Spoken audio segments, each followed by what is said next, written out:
It's one thing, and you can see this in leaders today. So many of them have that ability to just get on with people, to be friendly, make people talk, make people feel at ease. Augustus clearly had this. He's the only emperor where we have a collection of his jokes preserved. And they're not desperately funny in many cases, but they are all about, he could laugh at himself, this sort of thing. So you have that. It was all about, if you look, in another context, think of Eisenhower in the Second World War as Supreme Commander. He probably wasn't the greatest battlefield general, and that wasn't his experience.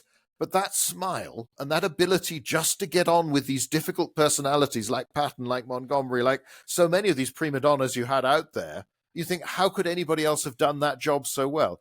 Augustus has that sort of easy charm. It's not quite the Caesar charisma, but he just gets on with people. Tiberius utterly lacks that, and some of the others do. Ultimately, it's how the Senate feels about you will affect how you're remembered, because they're the ones who write the history. It's written by them and for them. So if you upset them, and Hadrian did that because he was a clever man who knew he was clever and made sure everybody else had to know this. So you have the story where he's arguing with a philosopher, corrects this man about some expression, and the philosopher just goes along with it. And when asked why afterwards, he said, well, you don't argue with someone who controls 30 legions. You couldn't, an architect who mocks him repeatedly ends up getting executed. Hadrian just had this, he was just a bit too, to have the last word, he had to be right, he had to make sure, whereas Augustus is more concerned with the end result and making it all function and doesn't really care so much about those little things.